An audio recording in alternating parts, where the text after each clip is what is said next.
Okay.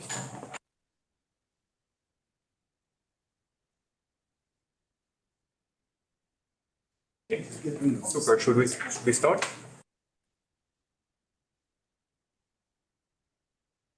All right. Thank you, everyone, for coming to this Power Hour. So we can start now. So the meeting is recorded and will be made available later. So we have 9 presentations. All will last about 5 minutes, and I will make sure they don't go over. I'll take care of logistics, moving through slides and so on. And Mark will share a few introductory words, and then I guess we'll just launch into the presentations. Okay. Yeah. And we'll have questions. We'll have an hour at the end for specific questions. Great. Thank you, Julia. Welcome everyone to the second Energy Team Power Hour, a speed date with the recent work of the Energy Team. Now remember, power in physics, it's the rate at which work is done. No, it's a flow of energy, and energy is key to life. Now, if you look around you, everything that moves, everything that transforms, where it heats or cools, there's a flow of energy going on. And the more energy we can harness, the more work we can do, the more capital we can generate, the more energy we need to fuel that capital, and then you have this engine of growth. You know? So energy is key to our economy.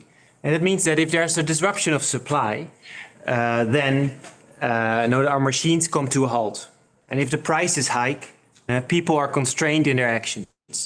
So security of supply and affordability of supply are 2 key priorities, strategic priorities in energy management. But that said, the more capital, the more energy flows through that capital, the more energy is converted and dissipated, the more pollution is created. Okay, so energy is responsible for 2/3 of the CO2 emissions globally, and that is so it's a major contributor to global warming. And in Paris in 2015, we agreed to limit global warming to well below 2 degrees centigrade, and therefore we have to reduce the CO2 emissions associated with energy to 0 to stop the flow of CO2 into the atmosphere. So sustainability is a third priority for energy management. So there we have the energy trilemma. So secure, affordable, sustainable energy. And you could add equitable energy as well. So managing affordable, secure, sustainable, and just energy flows, that's a challenge the work the energy team is doing, is trying to contribute to. And so what our work is trying to do is produce knowledge that is helpful to economic and political actors to, for example, put the markets in place that allow the diffusion of clean energy technologies, to learn which behavioral policies work to promote sustainable energy behavior, or to learn how business models can produce value with sustainable energy strategies. Now, our team here consists of 10, it's not all here, but consists of 10 researchers plus 1 postdoc and 3 PhD students from various nationalities, I think 8 in total, or maybe even more. Now, our work, so we make our contributions through the production of academic publications in peer-reviewed journals that sometimes find their way into international policy reports, like the IPCC report, the most recent one that cited a few of our papers.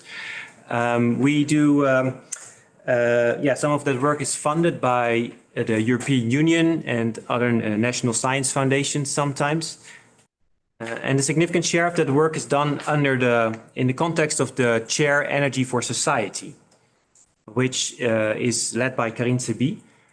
The chair is now in its second cycle of 3-year research program, and this cycle focuses on on understanding the acceptability and acceptance of energy infrastructure and new energy projects. And that is an important question because acceptability of energy could easily, it's already happened, derail new energy projects. and slow down the energy transition. We diffuse our work through events like this one, but also the Rencontre de l'Énergie, through publications that are more geared towards the general public, like the Energy Market Barometer. Our team members also regularly intervene in the media and write pieces for outlets like Les Echos or The Conversation. And Karine has even been invited to testify before the National Assembly. So we have some impact there. And we diffuse our findings also through our courses. So we have a master spécialisé in energy marketing and strategy led by Fabrice. That's been running for many years already. And we'll launch a new Masters of Science in energy business and climate strategy, which will start September 2024, which is taught to a large extent by the team, and for which you can enroll right now. So maybe you're not the public, but the enrollment is launched at this moment for the intake of next year. And one of the ideas is to create the leaders of sustainable energy transition in the energy sector through rigorous research based teaching. So today you get a snapshot of our flow of work, if you will. So 9 short presentations, as Julien said, from 9 different researchers, the goal of which to give you an idea of the nature and the scope of the work we're doing in terms of topics and methods, and also to invite you to exchange with us about our research, ask questions, or provide ideas, invite us for collaborations, etc. Right. Today we'll have 9 presentations. You find this on the next slide here. I'll do the first, and then followed by Joachim, Isabel, Ibrahim, Eduardo, Anne-Lorraine, Thomas, Valeria, and Julien will close the hour before we move into discussions. There we go. Super. Well, yeah. Whenever you're ready. Just continue? Or do you need to change files? I will need to.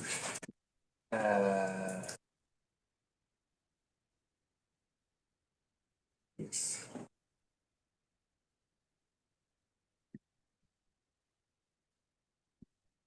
You need this. Enter.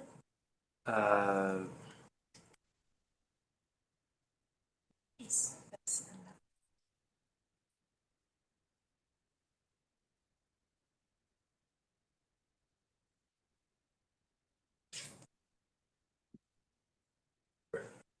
Yes.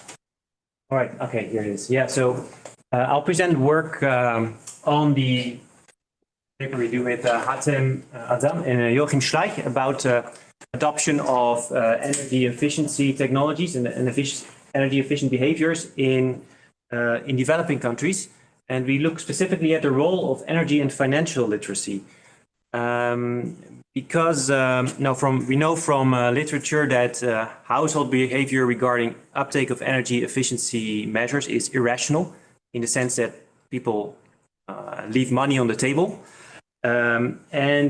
Recently it's suggested that energy literacy, financial literacy, could be help explain that lack of rational behavior. Recently, interest has grown for investigating the role of energy literacy and financial literacy. And the results suggest that there could be some effects. Sometimes to say, okay, more energy literate, financially literate people are more likely to adopt energy efficient technologies and behavior. Sometimes it's a bit less secure, less certain. But these studies are mostly from developed nations. So there's very little going on in developing nations, while developing nations offer an interesting concept. The literacy may be a bit lower, so there's much room for improvement, and relatively fast. And so in terms of population and economy, so the uptake of appliances and new buildings is probably a bit higher than in the Western world. So we'll focus on the role of energy and financial literacy on the adoption of energy efficiency measures. And we look at three different ones: low cost, medium cost, and high cost measures. And then we also look at what kind of socio-economic determinants are there for energy literacy and financial literacy. So who are the more or less financially and energy literate people? Here's our research model. So we look at the uptake of three different technologies. The first one is not really technology, but behaviors, so gestures, energy saving habits like switching off lights when you leave a room. Secondly, the adoption of rather low cost technologies like efficient lightings, specifically LEDs. And thirdly, the adoption of efficient appliances. If you purchase a new appliance, is this a top rated appliance in terms of energy efficiency? And then we look at, what is the effect of energy literacy and financial literacy on the likelihood of adoption? With covariates involving household characteristics, attitudes, and preferences. And we also look at how these affect financial literacy and energy literacy. So we did this research in Cairo. That's the empirical setting. So here you see the city. Cairo is the capital of Egypt, not far from the Gaza Strip. The data was collected through a survey, a face-to-face survey in Cairo, which collected responses from about 1,000 respondents. It was conducted in May to June 2021. So it was restricted to the urban population, and we targeted inhabitants of Cairo that were involved in the decision making in their household about expenditures on energy efficiency or energy appliances and things like that. All right. Then to measure energy literacy, we had 4 questions, 2 about energy units and more theoretical, and 2 about the energy consumption of different appliances and for different services. Now you see the percent of responses, correct responses. 1 minute. Oh, nice. Okay. So you see the energy efficiency, energy literacy is quite low. For the financial literacy, we asked about comprehension of interest, inflation, and risk diversification. That's a bit higher, but still not great. So if we look at the results, this is what we find. So energy literacy has some positive effect on the adoption of light bulbs, but not on the and not on the habits and not on the adoption of appliances. And then in terms of the determinants of energy literacy, we find that men are less energy and financially literate than women in Cairo, which was contrary to what we find in literature.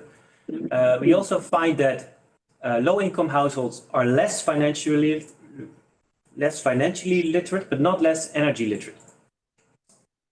And third, quite surprising, is that people with a high education, so more than 12 years of official education, have lower energy and financial literacy than those in the middle, so with less education. And finally, the strongest determinant of energy and financial literacy is environmental identity. So to which extent do you think it's important to save energy and the environment? And those are the conclusions. Yes, and this is a repetition of what I just said, so I stop here. So, thank you.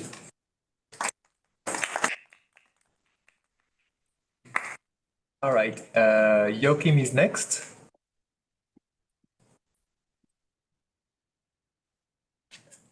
Joachim, so if you can share, perfect.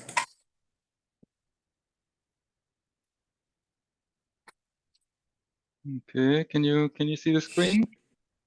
Is it in Yes, we can see the screen, mode? and no, not yet. So if you make it in, you still have to make it in presentation mode.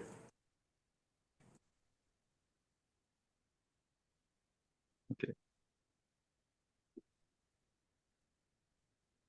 Okay, hello everyone.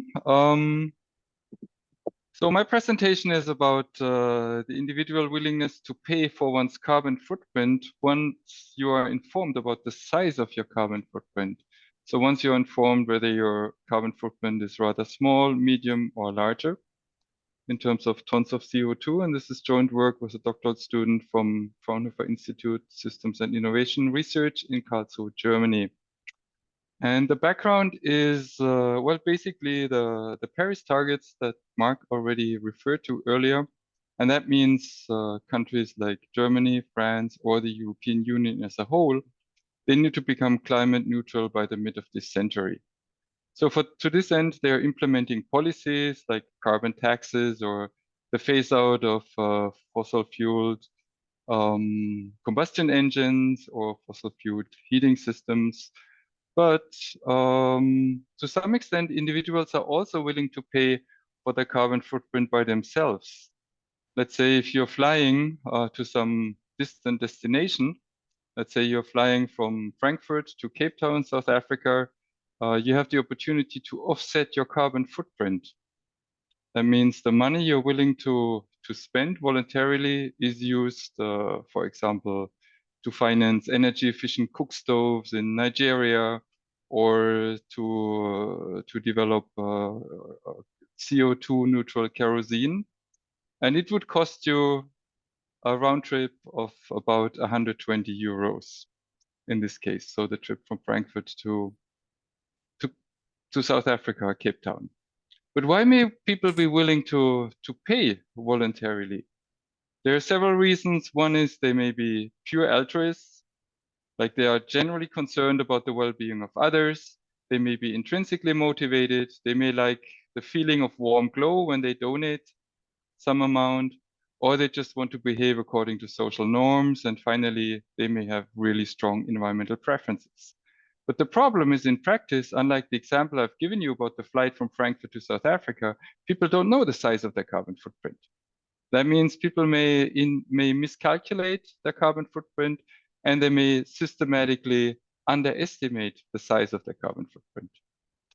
So the research question we are pursuing in this research project is, to what extent does the willingness to pay to offset the carbon footprint change if we provide individuals with information about the size of the carbon footprint?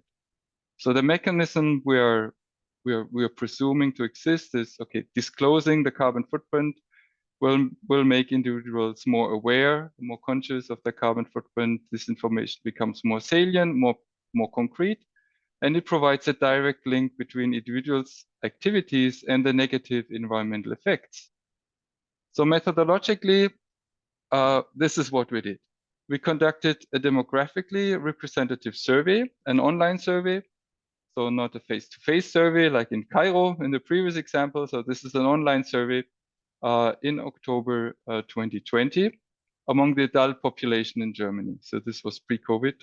No, we asked about information pertaining to 2019, pre-COVID, in terms of electricity consumption, heating, transportation, dietary choices, which then allowed us to calculate through a carbon footprint calculator the CO2 emissions associated with these key activities. The survey also included blocks of items on climate change attitudes and so on, socioeconomic information, that means income, education, gender. And in particular, it included a randomized experiment. Experiment was basically an information treatment. Half the participants received the information that based on your responses, it was calculated that you generated X amount of tons of greenhouse gas emissions in 2019. So that's information generated through the carbon footprint calculator. And the other half of the participants did not receive that information. But all participants were asked how much they would be willing to pay in euros for the greenhouse gases they emitted or they were responsible for in 2019. Then we analyzed this data through some multivariate analysis and more simple t-tests, and these are the results.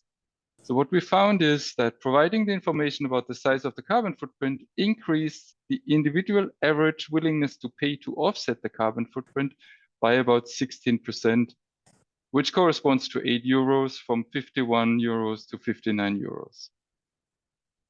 We also found that this effect, this treatment effect, is larger for younger participants, females, participants within the mid-range of the income scale, those with a higher level of education, and with a medium-sized carbon footprint. We also found in additional multivariate analysis, we found correlational analysis or correlational relations, that the willingness to pay for to offset the carbon footprint is positively related with income. People with higher income, higher education, a higher carbon footprint, and higher environmental preferences are willing to pay more to offset their carbon footprint. We also ask participants to rate where they think they are on the distribution of all carbon footprints in the population compared to their peers. And what we found is they systematically underestimate the size of the carbon. Whether they think they are better than average, you have a huge majority of participants who would answer that they are better drivers. And Joachim, you're out of time. In that context, we also found that the willingness to pay to offset the carbon footprint is about 11 euros. Of course, this is much, much lower than what's required to achieve carbon neutrality.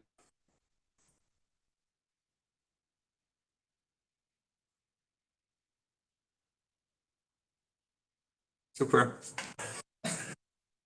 Am I back? Yeah, that was nearly perfect. So thanks, Joachim. Yeah, sorry. This was the unstable electricity supply in South Africa that Mark referred to earlier, stability of supply. So the final word is we do need additional policies by policymakers at the national or at the EU level, because relying on individual willingness to pay is not going to be enough to save the climate and achieve those ambitious targets like the Paris target. Thank you. Thank you. Okay, next is Isabel. Isabel, do you want to share your slides like Joachim did, which I think for that, actually, I thought you would be in person, but let me just there.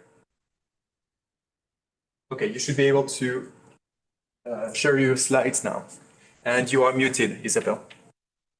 I realize. Thank you. Let me see. Yes, I think that I'm almost there. Correct? Yeah, that's good. We see your slides. You can make them in full screen if you wish. And they are, no? They are already in full screen. Now it's good. Yeah. And go ahead. Hello, good afternoon. So today I'm going to present you this work that is still ongoing. So the title that we gave it is Beyond the Signal, Voluntary Standards, External Linkages and Eco-Innovation. So mainly in this paper, we look at the association between eco-innovations and firms' efforts in aligning their internal commitments with external linkages. So we argue that the extent of eco-innovation depends on firms' compliance with environmental standards, but is also moderated by the reconfiguration of their external linkages. So we expect a positive association between firms' environmental commitment as measured by compliance with the environmental standards and the extent of eco-innovation to be stronger for firms that reconfigure their external linkages. We empirically analyzed two samples of French manufacturing firms. The sample is constituted of 2,696 firms. The data came from the Community Innovation Survey from 2014, and it refers to the questions in this survey refers to the period between 2012 and 2014. The method that we use, we first used the fractional probit, and now we are also implementing the propensity matching scores, mainly because we are using a cross-sectional data source. So what are our findings? So basically find that firms that comply with the environmental standards tend to tackle a larger spectrum of environmental issues in their innovations. Okay, you see that both lines have a kind of positive slope. So both the red and the blue, they have a positive slope. And also we find that the relationship between the compliance with environmental standards and the extent of environmental issues tackled by the innovations of firms is significantly leveraged for firms that reconfigure their external linkages. So you see that in the red line, these firms in the red line, so those that reconfigure their external linkage, they tend to observe, let's say, a larger extent of environmental issues that are tackled by their innovations. So with this study, we believe that we are contributing to the management literature, because within the context of the environmental innovation, we focus on the need to align between internal management commitment and external linkages. And we highlight the importance of searching for external organizational arrangements that are aligned with firms' environmental commitments in order to leverage their eco-innovations. Julia? Yep. Oh, I was All good, on time. Thank you very much. Okay, thank you. Right. Ibrahim is next. And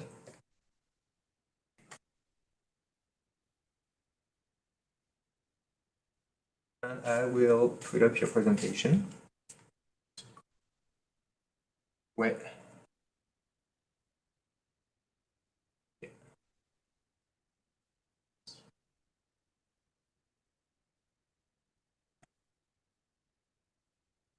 Right, so thanks for being here.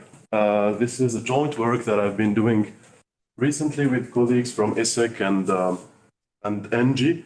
And in this work, we try to assess how risk and risk aversion is going to affect the stability and the formation, what we call energy communities. We've seen that in Europe.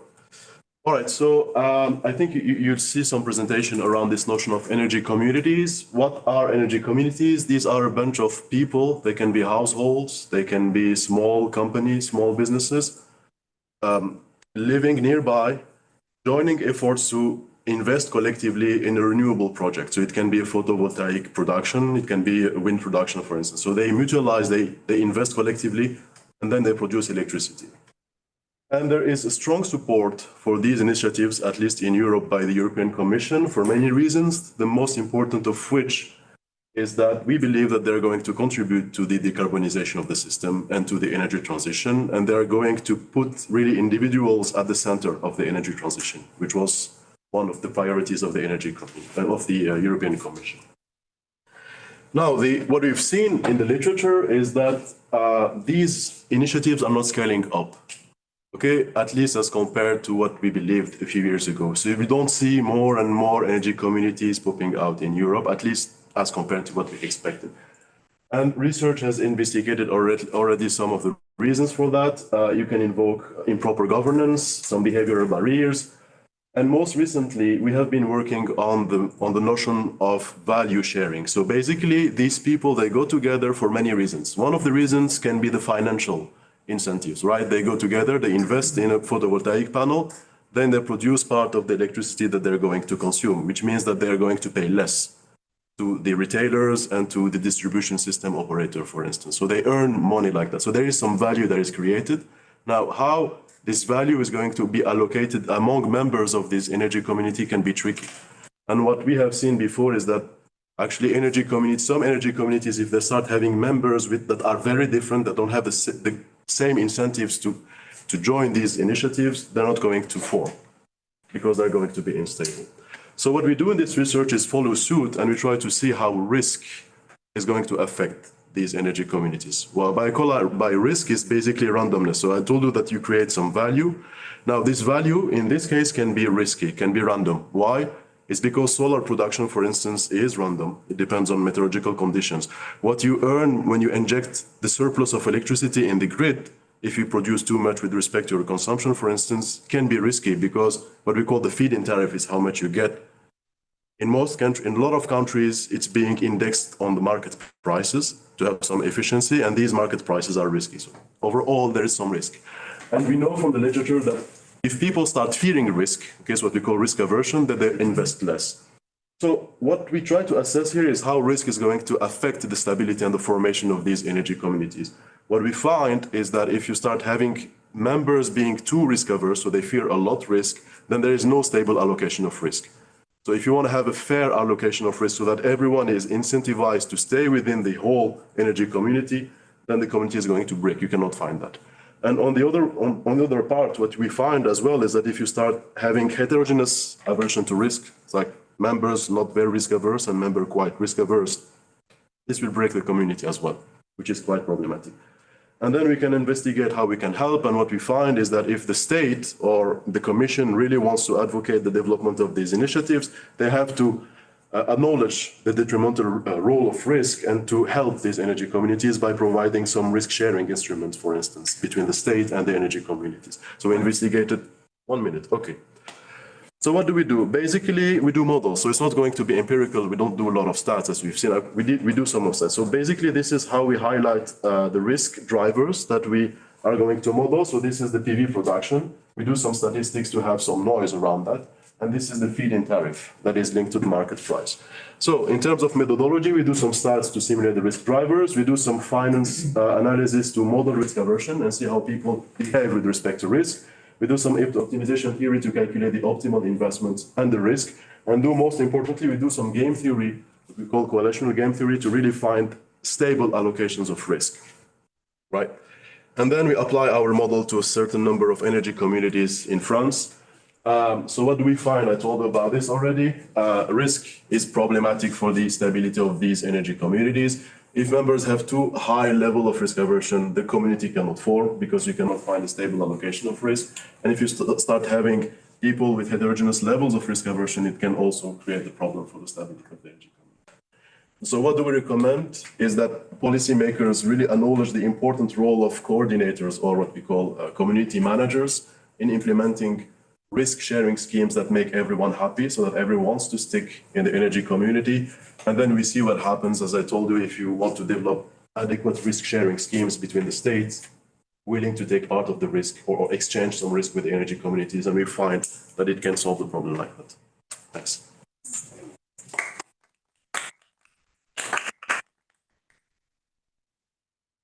Okay, next is Anne-Lorraine. Sorry. Anyway, it can be you. It was Eduardo, but It's me? Yeah? it's you. Actually, it's a nice continuation to Ibrahim's presentation. Super. Okay, so let me share. Because I'm also going to be talking about energy communities. So Ibrahim, he told you already that there is a lot of hype around energy communities and what they can do. And basically in this paper that I co-wrote with Karine Sebi and Fabrice Arroyo, we look at energy community business models and what are the actual impacts on the energy transition. So Ibrahim explained already, they raise a lot of hope and interest from different kinds of stakeholders in the energy sector. He also told you what are energy communities about. So they are about groups coming together to produce renewable energy, but also maybe to consume and or both. And basically, we look at 4 types of policy objectives from the European Union. The first one is that we believe energy communities can help finance the transition. We believe they can help accelerate renewable energy production, that they can provide flexibility services to the grid, which we need as we have more intermittent power. And also what Ibrahim said, they can empower consumers. So basically a lot of hope. And what we did is we wanted to question what are energy communities actually doing in practice. And how we did that is that we analyzed in detail the business model of 5 forms of energy communities we could identify in France. So basically we looked at their value proposition, value delivery, and value capture. By looking at the value proposition, we are able, for example, to see whether consumers have a say in the governance of the energy community. We are also able to see whether the energy community aims to propose flexibility services to the grid. Then when we look at the value delivery, we are able to see whether they aim to develop new renewable energy capacity or if they are using old ones, existing ones, and if they do, which type of renewable energy capacity. And if we look at value capture, there we are able to see how much private funds they raise, but also what is their dependence on public money. So here I will present the 5 types of energy community business model we looked at. So the first one is the GEG example. So you have a local producer, distributor, and supplier of energy with a municipal-owned structure. We have a collective self-consumption. Here is a picture of the ABC building in Presqu'île, where we put solar panels on roofs of buildings, and people inside, they can collectively produce and consume that energy. Then we have citizen energy production, which are projects where citizens, usually with their local governments, they put together money so that they can install new generation capacities. Here, again, some local examples. And then we have cooperative energy suppliers. So they are energy suppliers where consumers can buy a share and have a voice in the governance of the structure. And finally, a more recent one, in English, we call them neighboring energy supply. In French, they are called boucles locales d'énergie. Basically, you have a project developer, they develop a new production facility, and they reserve part of the energy produced to the people living in the surroundings of that production facility. So we looked at these 5 business models, and basically this is what we found. So if we look at financing the energy transition, we think that neighboring energy supply has a big potential, notably because they don't rely so much on feed-in tariffs. And the second one, which is much less promising but can still be interesting, is collective self-consumption when they are big enough so that they don't depend too much on subsidies as well. If we look at the production, accelerating new production of renewable energy, neighboring energy supply, again, is pretty good because they develop bigger forms of renewable energies, bigger types of parks. And the citizen energy projects, many of them do small projects, but they have also been shown to develop larger ones, so they have that potential. What we did observe, however, is that most of these energy communities, they develop solar power and not so much, for example, wind, which I think in terms of accelerating production is a pity, in fact. If we look at flexibility services, none of them actually today do that. So that's quick. And if we look at empowering consumers, basically we have only 2 forms that actually do that, which are the citizen energy production projects and the cooperative energy suppliers. From that, we draw 3 conclusions. Basically, if we look at what are the policy objectives, if you remember, we only meet 3 of the 4. And no energy community meet the objectives, all of them. So we need the diversity. We need to support the diversity of energy communities if we want to meet all these policy objectives. If we look at consumer empowerment, which is the big thing for energy communities, what we observe is it's often indirect and depends on the initiator's willingness to give them a voice. And we can think of housing company, we can think of the project developer, of the municipality. So they are quite vulnerable still in many forms of energy communities. And finally, I didn't have time to touch upon this, but we observe that local governments, they play a key role in all the forms of energy communities, and they are really a key actor there. We need to raise awareness among local decision makers, local policy makers, that there is a potential for energy communities and they have something they should do about them. That's it. Thank you. Super, merci.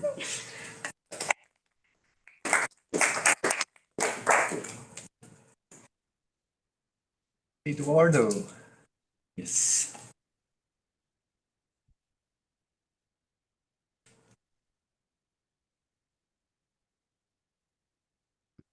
Okay.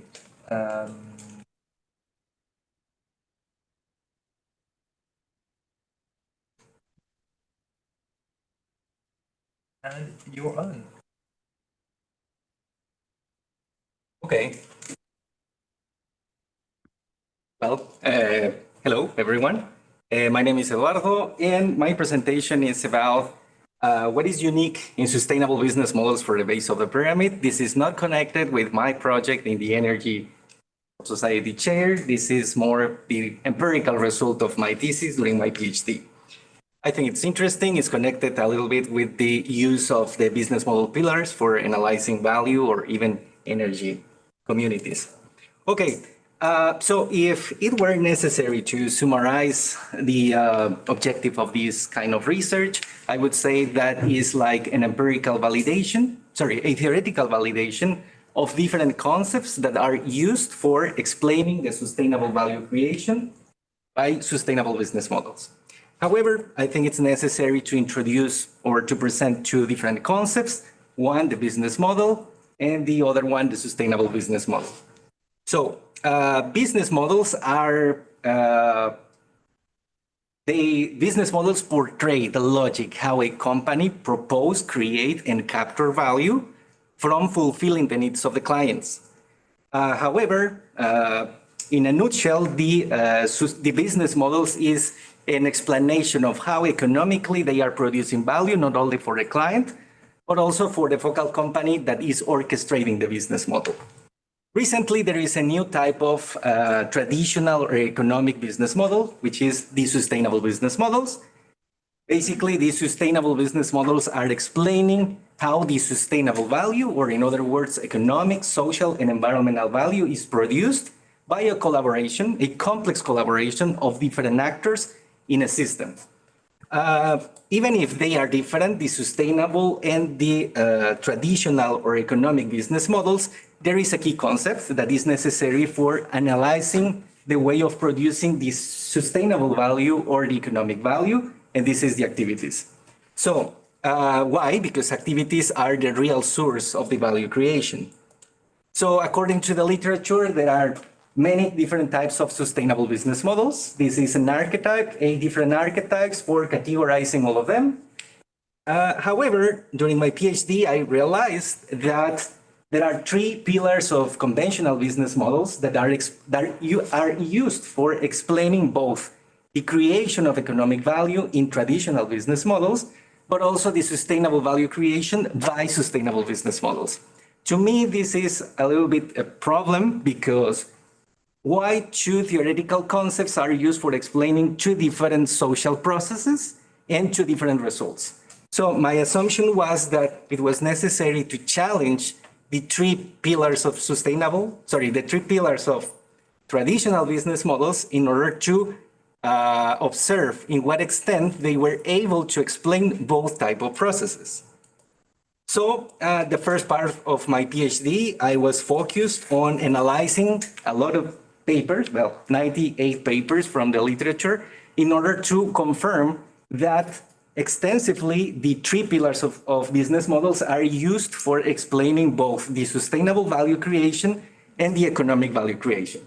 However, my real intention was to identify and understand all the concepts associated to business model area, categorize them, and create a sort of definitions for all of them.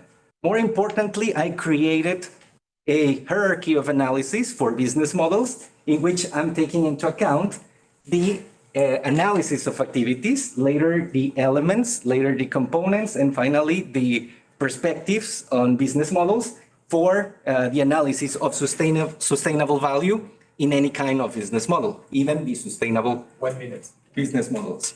Okay, so insights from applying this theoretical framework in 6 sustainable business models for the base of the pyramid.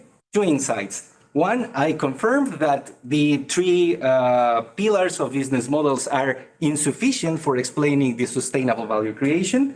And as they were insufficient, considering the empirical results, I created 2 components for extending the understanding of sustainable value in this kind of sustainable business models. So what you can see here is the theoretical framework that I created, or it was a result of the literature review. And this is the adjusted framework in which I am incorporating the value adoption and the value transmission, new components for analyzing sustainable value in sustainable business models. Basically, I am proposing value adoption and value transmission as the main results, and they imply different strategies for organizations intending to produce different values for poor people. And I didn't tell you, but this publication has been published 2 weeks ago, and now it is published in the Business Strategy and Environment. So you can consult it if you want to see more details.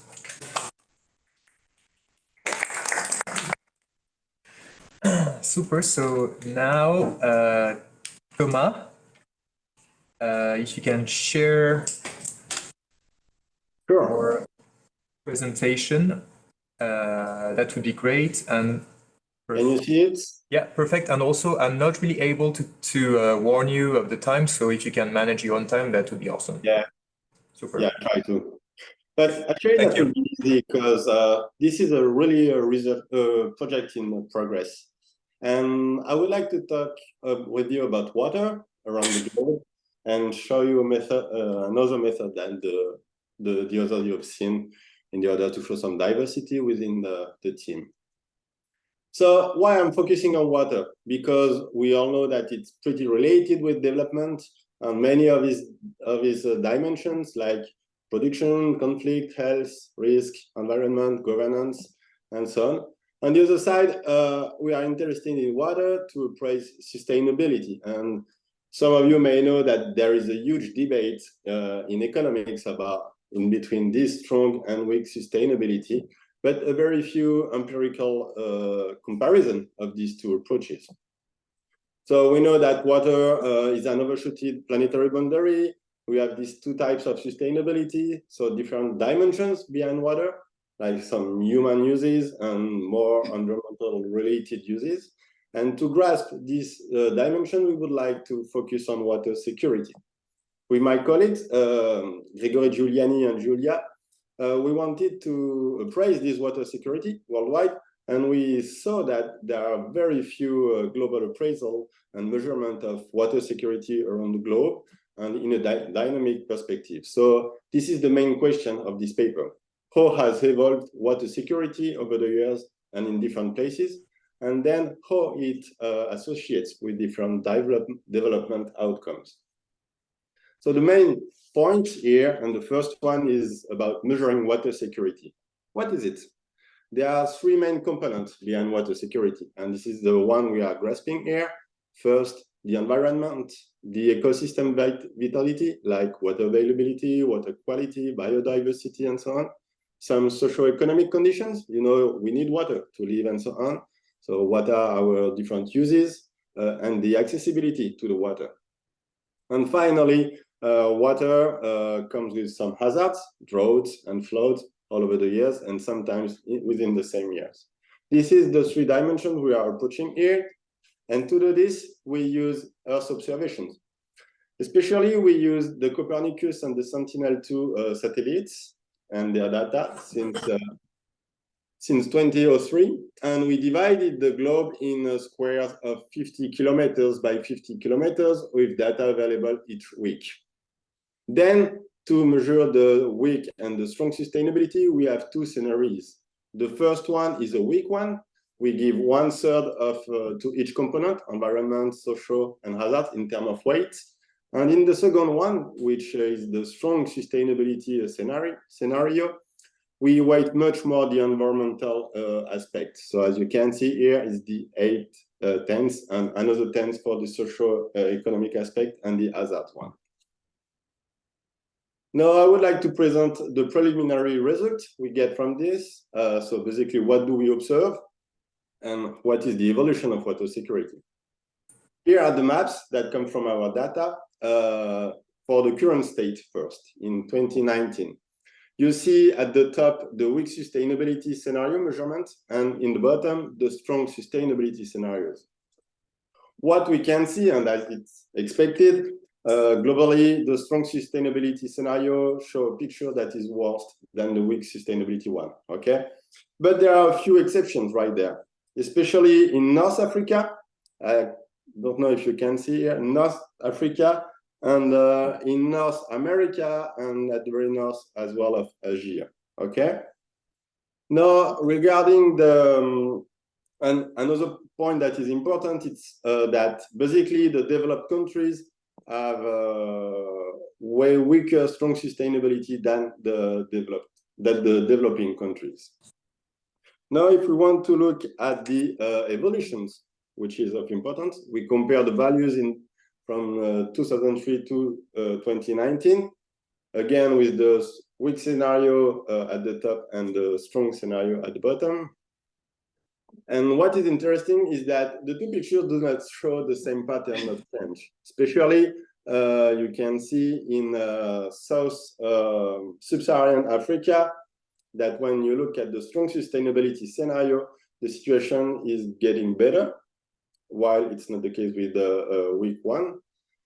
In North America, the evolution is way worse under the strong scenario than under the weak one. And sometimes we have some shifts. So if you measure with the weak sustainability, you can conclude on a better and an improvement of the water security. But if you measure with the strong sustainability approach, you conclude on a deteriorating water security, which is our key point here. And you have a similar shift in India and in the east of the China and basically in the middle of the Europe. Now, I guess you are interested in between these socio-economic and environmental dimensions. How do they affect the evolution? In green, you see the case where the decrease in water security come from the environment that is much more degraded than the socio-economic situations. And in orange, you see the opposite. So no surprise there. In developed countries, the environment is the key factors in the deterioration of the water security, while in developing countries, especially in Africa, it's due to socio-economic aspect. What we wanted to do... Sorry, Thomas, you're very out of time. Okay, so I'm just concluding. That's my last point. You have the big picture, and now we want to see what is behind this. And we are trying some association with the socio-economic variables and the policy and institutions. Thank you. Thank you.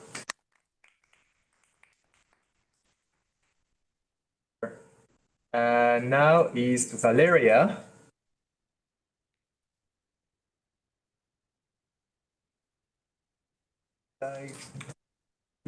No. Okay.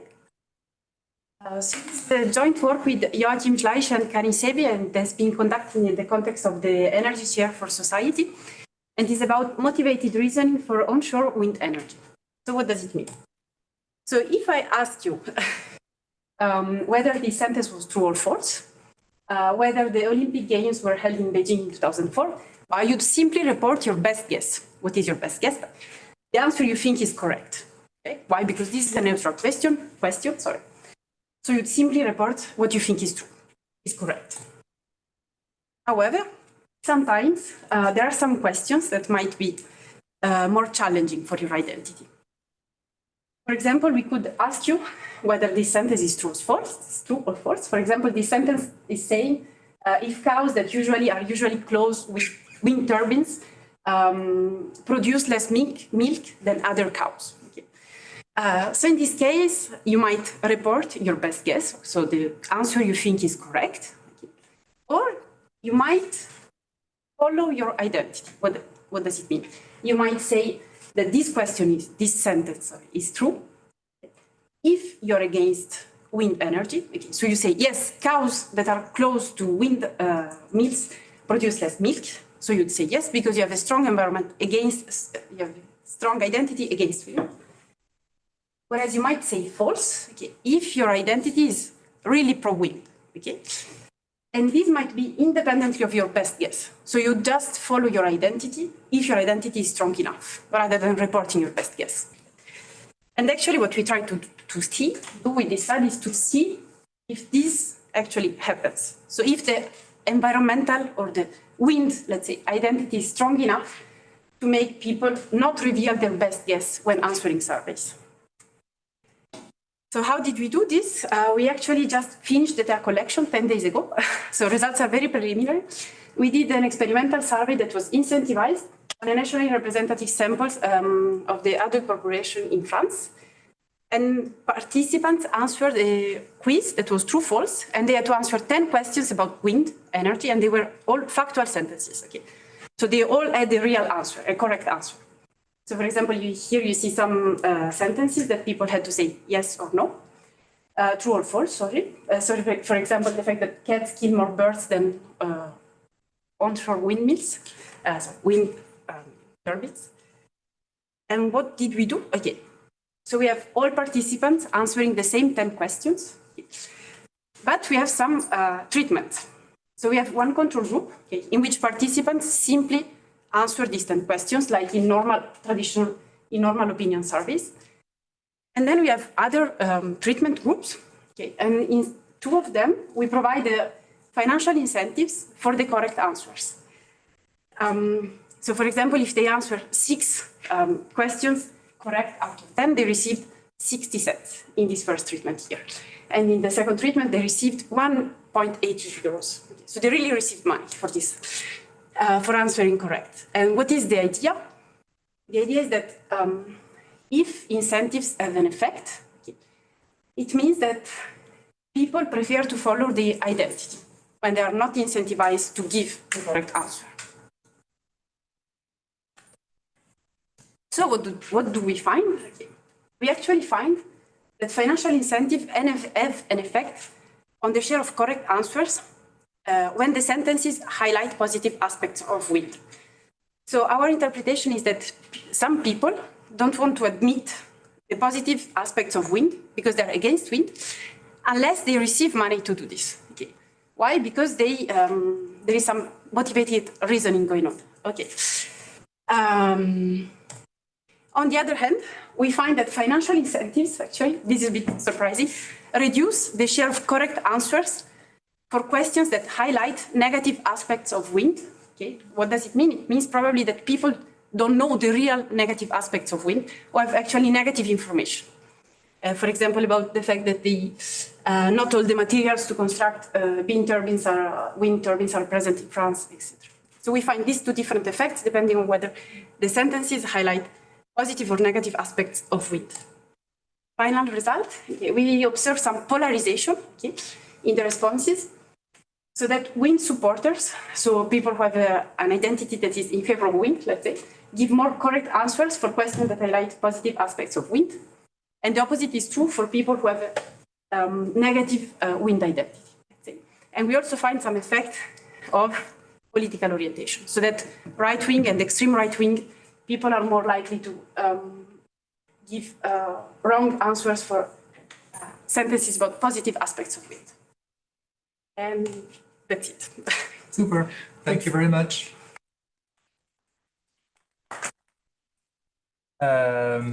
So there's one presentation remaining, mine, and we're a bit out of time. So if some of you have to leave, I won't take it personally. But we're almost done. So.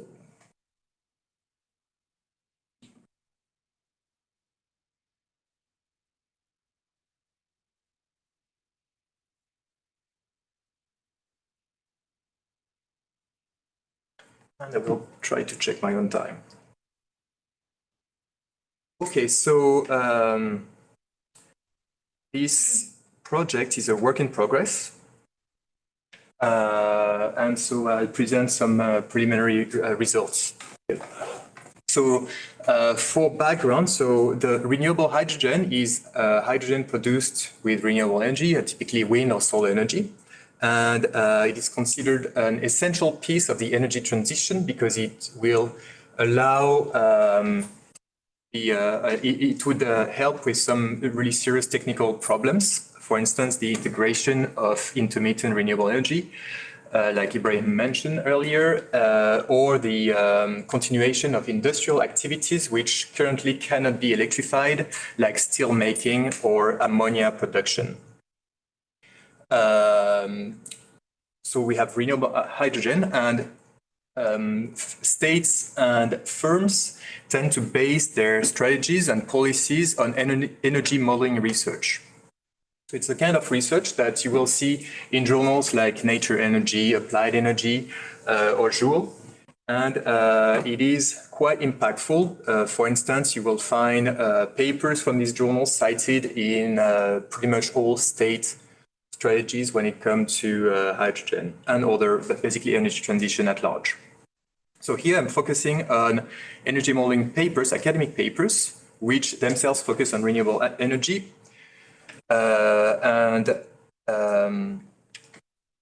The reason I'm doing that is that when I read these papers, I find they tend to be very optimistic about the advent of the hydrogen economy. That is an economy based on renewable hydrogen instead of fossil fuels. I don't have time to discuss the reasons why this is doubtful, but basically there are reasons to think that one, the hydrogen economy is not really feasible in time to remain under 2 degrees, and two, that even if it were implemented, the ecological benefits would probably not be there. So, hence my research question. Basically, what is going on? Why do we see this optimism where one would expect at least a minimum of caution? So what I'm trying to do is go through energy modeling research and document the frames and assumptions that I find. So it's a qualitative method. I use frame analysis, with a large sample, a fairly large sample of 50 papers. And in terms of theory, I'm using on one hand bioeconomics from Georgescu Rogan and the critical theory of technology from Finberg. So this is again quite preliminary, but these are some of the frames and assumptions that I've been identifying in these papers, and they all are somehow problematic on some level. Not necessarily wrong, but okay, so for instance, climate change is generally considered to be the one existential issue that we need to solve. In reality, climate change is a serious issue, but it's fairly secondary as well. The main issue is the collapse of life on Earth, the collapse of biodiversity. Climate change is a problem because it will accelerate this collapse, but this collapse is not directly driven by greenhouse gases, and it has been going on for several decades already. A second problematic frame is that renewable hydrogen absolutely needs to reach cost parity with its fossil counterpart.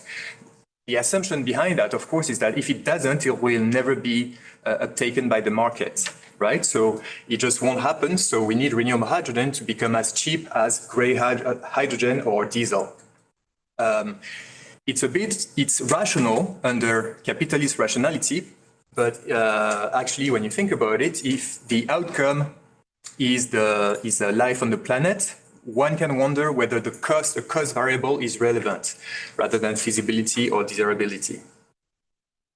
One assumption I find quite often is that renewable energy is zero emissions. It's not. Nothing is zero emissions. Renewable energy on a life cycle basis has a certain carbon intensity. It can be significant in some cases. And this is typically not taken into account in energy modeling. So why is this a problem? Because it leads to overly optimistic conclusions, and two, it forecloses certain scenarios that do not fit within the framework of industrial capitalism. For instance, degrowth. Considering scenario where not even degrowth, just steady state, just we use the same amount of energy instead of needing more energy year after year, that would simplify the task of the energy transition tremendously, but it's never considered in these papers. So overall, just like ecological economics emerged out of the contradictions of conventional economics, perhaps there should be such a thing as critical energy modeling, which would go beyond the contradictions that can be seen in current energy modeling. And that's it.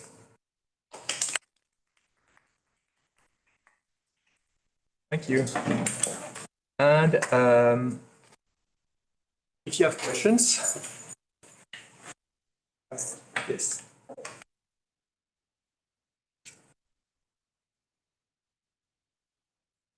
If you have questions for the authors of the presentations, now is the time.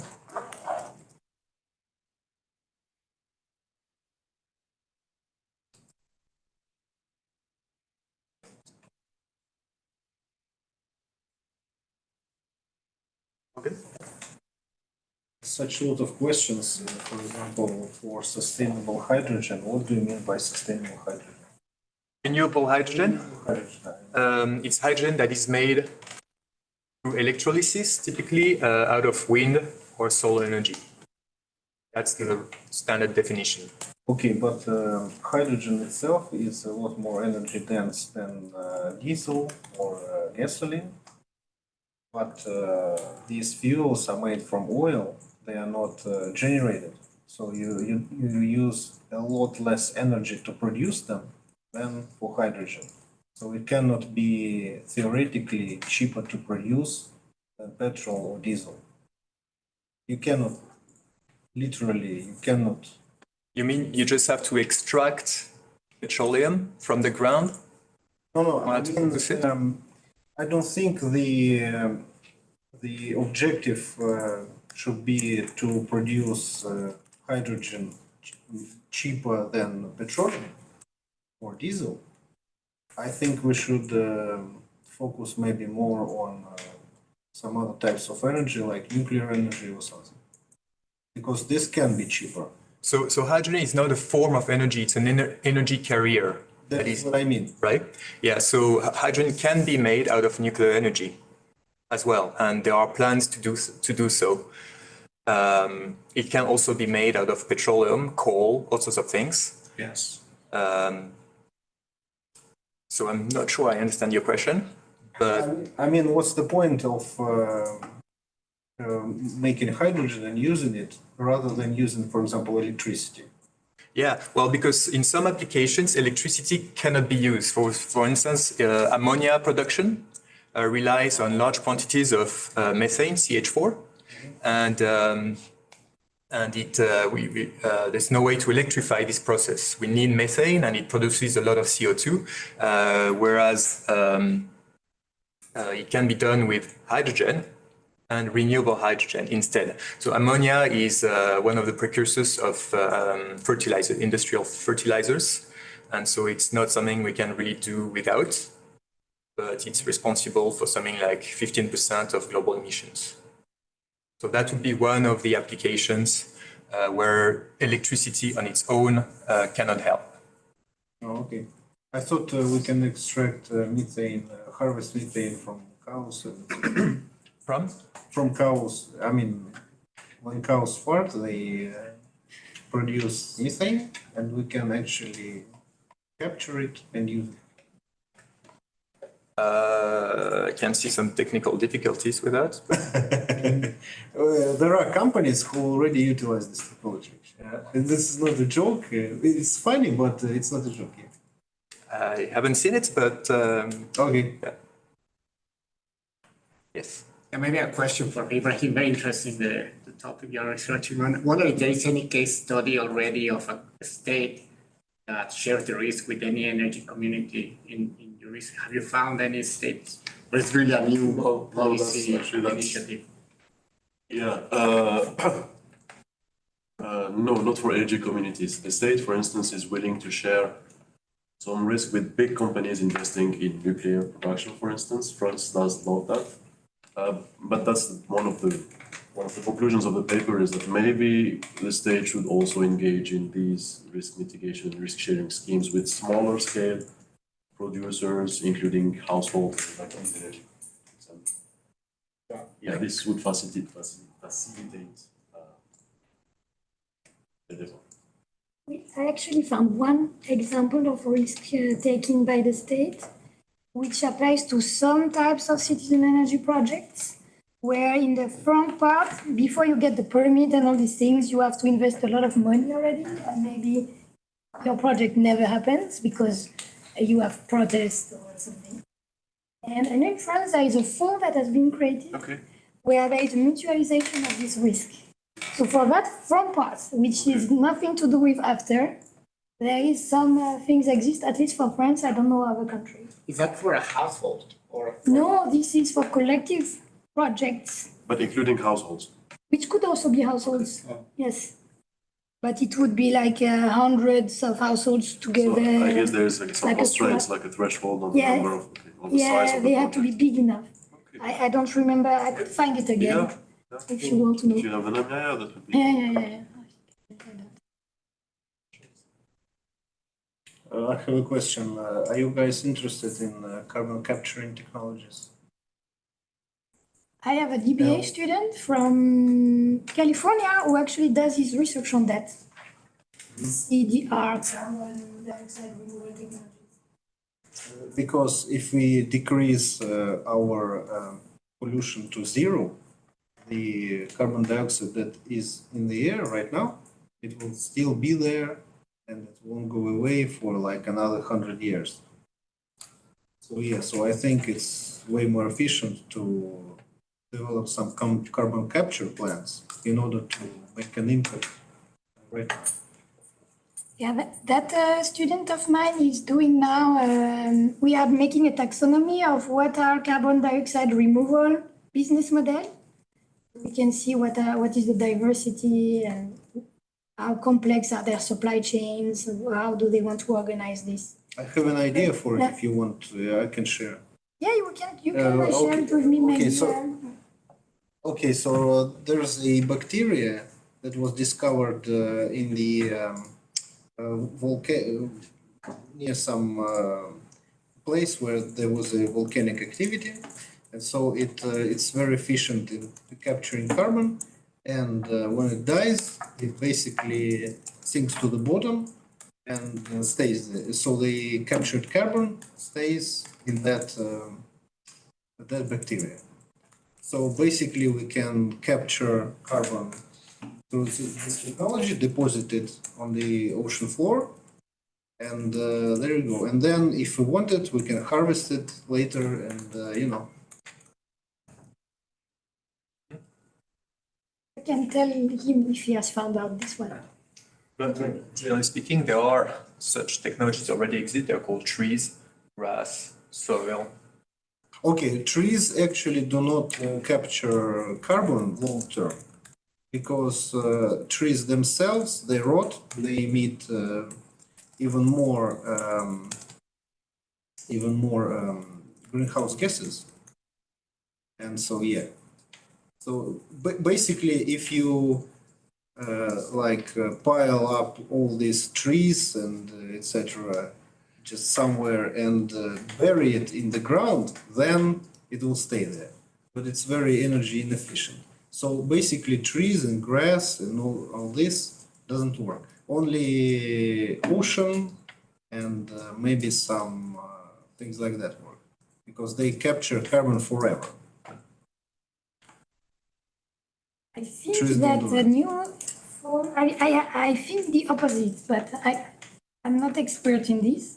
But I think that depending on how you treat the soil, there is a lot of potential for natural storage through different ways of treating the soil, I think. But I'm not expert on this. But I would think there is a need to go in depth in what you're saying. Yeah, there are a lot of ways, I agree, but they are energy inefficient. So you would use more energy than you store carbon dioxide, producing that energy. I mean, apples to apples, if you compare, right, the cost of producing energy to carbon emissions. There's an online participation. I don't know. Yeah, Joachim has a question. What's the answer? Well, maybe not so much a question, just some. To prevent any fake news from getting out of this meeting, it's not the farts, it's the burps from the cows. And it's only on a And it's true, there are some, or it's mostly, it comes out of the front end, not the rear end. And it's true, there are some projects, I think in South America, Argentina, but maybe someone needs to look into the business model if this is really viable. And yes, there are some, some processes in place that are trying to, I mean, I'm not an expert on this either, but it's important, and researchers are looking into this increasingly, how to get the carbon out of the air, because all the more recent projections show that we cannot reach I mean, certainly not the 1.5 degree target. That's already passed, I guess. But even in reaching a 2 degree target means that we have to get into some kind of negative emission or carbon capture technology. So there are increasingly researchers are looking into this. This is a really hot topic. From what I've seen in terms of capturing the carbon, I mean, the Orca project in Iceland. This is a very small project, and it's very expensive. And I agree, Anderen. I think from what I've seen, there's also some ways to kind of mineralize the carbon, but it's all extremely expensive at this point. So yeah, growing trees. Okay, this is not a permanent solution, but it may help winning time. So it doesn't mean that it's useless. So just to get some of the things setting this a bit in perspective. In terms of the energy communities, I think what the government can do, or what they have done, or some kind of public authorities in some countries, they have become co-investors, and thus that may help spreading the risk a bit. Would that be a solution, Ibrahim? Like having I guess not, right? Because they would be at best risk neutral, and that doesn't lead to a solution either. But in terms of practical implications, that's what you see in terms of public authority involvement in this, at least in cooperatives, renewable energy cooperatives. It wouldn't solve all the problems, but it would help indeed. The more risk averse, the less stable you are. So if you use that, then you might not solve everything.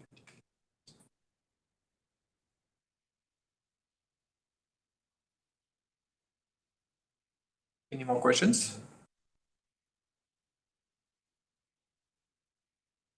Super. Well, Thomas, pardon. Sorry, just have a question for Mark, because I didn't have the time to get everything from the correlation tables. And I was surprised by your result on the literacy and the incomes, and especially the negative associations. Do you have some idea of why there is these associations? Because from what I saw in the table, you have the tails of the distributions. So it means that the middle income categories have more literacy than the rest of the population. Do you have any idea of this, if I get it well? Please. Yeah, you're a quick reader of those tables. That's about it. It depends a bit on, it's about income. In education, you have that less, income. Should I bring it up? No, it's, oh yeah, you can, yeah. Slide number, I know, 7, great. So yes, it depends a bit on the measurement. So the financial literacy, it's the lower income group that is less literate, and for the energy literacy, it's the higher income group that's less literate. Yeah, so we're still looking for explanations. I think it was once suggested that the way households are run in Egypt might be an explanation, that although we question people are responsible for energy decisions, they may not be actually the agents making the decisions, and actually know very little. Is it this one? Yes, the one, yeah. No, the next one, sorry. Yes, this one. Yeah, so that was one explanation that was suggested, that there's a difference between responsibility and actual agency, and that those who are questions are rich and not don't have any Which ones don't have any business with energy, basically, or their household energy. So how do you define the literacy in this research? Is it knowing how much energy is something?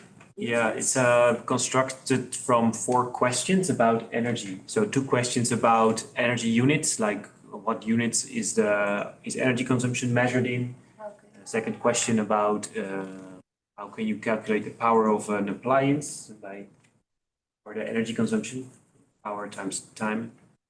And they had to ask this, and then the scores were very low, and there were 2 questions about what uses most energy in terms of a way to boil 1 liter of water through gas or kettle, and another one about which appliances use most energy in your home, like fridge or washing machine. Yeah. And then we counted the correct answers to get an idea of the energy literacy. And that's it, and then we split it by median to get the dummy. What we find is that the richer, the less people care. The lower they score on, the more likely they're in the bottom median for energy literacy. But is this explanation incredible? I don't know. I have to look into the Could also cultural context. be less important, right? Is less people with higher income often don't know what a cucumber or bread costs in the store because they just consume without processing. Yeah, that's. So I think if the energy bill is important, you start to analyze also which applies. Then you're into the financial literacy. Yes. Oh, they might have more interest in that. Yeah, okay, I see what you say. Yeah. It's just That's a more straightforward explanation. That's culturally loaded. Yeah. Okay. Thanks for that. I think it's possible. You think so too? Well, that's actually my natural reaction. reaction to it. It's normal. It's like the richer, the less they care. Makes sense. And not necessarily the less they know, you would say they would be less price elastic. Yeah, but is it also the knowledge? Well, I have the same argument with my wife because when it's really that they don't know, and at some point they don't care anymore. Yeah. Because prices change, because Yeah, so we do find some strange things that we couldn't necessarily explain. Also in education, why higher educated are less literate. But did you have a look at the association between the income and the gender? No. Why do you suggest that? Because maybe there is a strong correlation in between both, and then your estimates are not that good. Okay. Oh, I don't know if we checked that. Hopefully.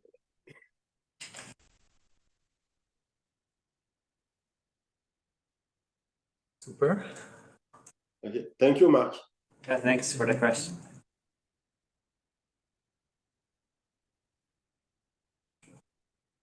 Any other question? You will get All right. scan and I can scan. All good. Well, thank you very much again for coming, and we can close the event and stop the recording. Bye. Have a good day. Yeah, thank you, Thomas. Bye-bye, ciao. Thanks for organizing, Julia. You're welcome. And Mark for the nice introduction to the team and the work and so on and the topic. And welcome, Thomas, to the official. Well, officially you're joining next. For those who are wondering that Thomas was presenting for the energy as part of the energy team, Thomas will be joining the team officially next year. So thanks for getting a head start on this.